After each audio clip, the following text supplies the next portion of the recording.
हर साल दुनिया भर में हजारों लोग डॉग बाइट का शिकार होते हैं। लोग अक्सर सोचते हैं कि कुछ ब्रीड्स खुद एग्रेसिव होती हैं, लेकिन असल में ज़्यादा केसेस ट्रेनिंग की कमी, नेग्लेक्ट या अब्यूज़ की वजह से होते हैं। लेकिन कुछ खास स्ट्रॉन्ग ब्रीड्स का नाम अक्सर सामने आता है और ये मोस्ट डेंजरस लिस्ट्स में शामिल होते हैं। 10 ऐसी ब्रीड्स हैं जो रिपोर्ट्स और उनके डैमेज पोटेंशियल की वजह से ज़्यादा हाईलाइट होती हैं।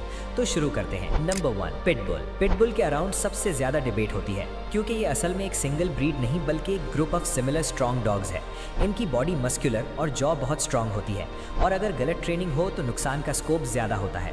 लेकिन अगर सही ओनर और प्रॉपर सोशलाइजेशन मिले तो ये डॉग्स बहुत लॉयल, प्रोटेक्टिव और लविंग कंपेनियंस बन जाते हैं। पिटबुल्स को मिसअंडरस्टैंड किया जाता है, लेकिन ये डॉग्स इंटेलिजेंस और डेडिकेशन में अनमैच्ड होते हैं। Number 2, Rottweiler. रॉटवाइलर एक नेचुरली स्ट्रॉन्ग गार्ड डॉग है और इसका बाइट फोर्स रिकॉर्ड 300 PSI से ज़्यादा है, जो कि काफ़ी पावरफुल है।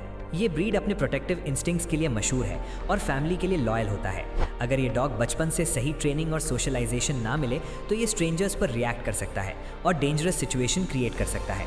लेकिन एक्सपीरियंस्ड ओनर के साथ रॉटवाइलर एक परफेक्ट सिक्योरिटी कंपेनियन बन सकता है जो हर थ्रेट को पहचान सकता है। Number 3, German shepherd. German shepherd intelligence और ट्रेनेबिलिटी के लिए फेमस है और पुलिस और मिलिट्री में एक्सटेंसिवली यूज होता है। ये ब्रीड नेचुरली अलर्ट, लॉयल और करेजियस होती है, लेकिन अगर ओनर कंट्रोल ना कर सके तो ये खुद डिसीजन लेना शुरू कर देता है। प्रॉपर गाइडेंस और सोशलाइजेशन के बिना ये इम्पल्सिव हो सकता है, लेकिन अगर बचपन से ट्रेन हो तो जर्मन शेफर्ड एक परफेक्ट प्रोटेक्टर, फ्रेंड और प्रॉब्लम सॉल्विंग कंपेनियन बन जाता है जो हर सिचुएशन में डिसिप्लिन रहता है। Number 4, Dobermann pinscher. Dobermann pinscher fast, alert और हाईली इंटेलिजेंट डॉग है जो घर की सिक्योरिटी के लिए मशहूर है।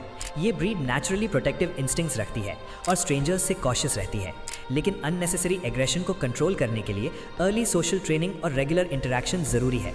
अगर प्रॉपर डिसिप्लिन और लव मिले तो डोबरमैन एक लॉयल, अफेक्शनेट और ट्रस्टवर्दी कंपेनियन बन जाता है जो फैमिली के साथ स्ट्रॉन्ग बॉन्ड क्रिएट करता है। Number 5, bull mastiff. Bull mastiff एक हैवी और पावरफुल ब्रीड है जिसका साइज और वेट दोनों काफ़ी इंप्रेसिव होते हैं।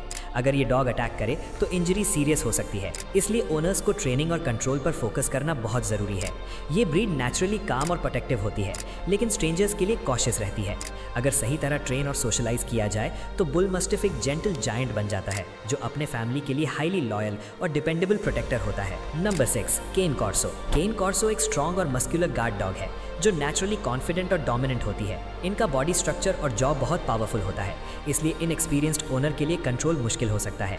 अगर प्रॉपर ट्रेनिंग और लीडरशिप ना मिले तो ये टेरिटोरियल और एग्रेसिव बिहेवियर शो कर सकता है। लेकिन रिस्पॉन्सिबल ओनर के साथ केन कॉर्सो एक काम, इंटेलिजेंट और हाईली प्रोटेक्टिव कंपेनियन बन जाता है जो हर सिचुएशन में फैमिली को सेफ रखता है। Number 7, American bulldog. American bulldog muscular और एनर्जेटिक ब्रीड है जो टेरिटोरियल नेचर रखती है।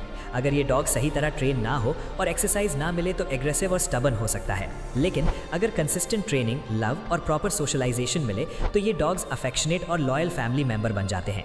ये ब्रीड नेचुरली करेजियस और कॉन्फिडेंट होती है और अपने ओनर के साथ स्ट्रॉन्ग बॉन्ड डेवलप कर लेती है। Number 8, Siberian husky. लोगों को क्यूट और फ्लफी लगती है, लेकिन ये ओरिजिनली वर्किंग ब्रीड है और बहुत ज्यादा एनर्जी रखती है। अगर एक्सरसाइज और मेंटल स्टिमुलेशन ना मिले तो ये बिहेवियर इश्यूज और डिस्ट्रक्टिवनेस शो कर सकती है। ये ब्रीड इंडिपेंडेंट और स्टबर्न होती है और सही गाइडेंस और ट्रेनिंग बहुत जरूरी है।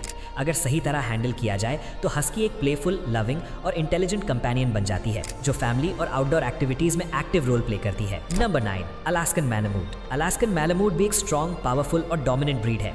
ये नेचुरली कॉन्फिडेंट और इंडिपेंडेंट होती है, इसलिए इनएक्सपीरियंस्ड ओनर के लिए कंट्रोल मुश्किल हो सकता है।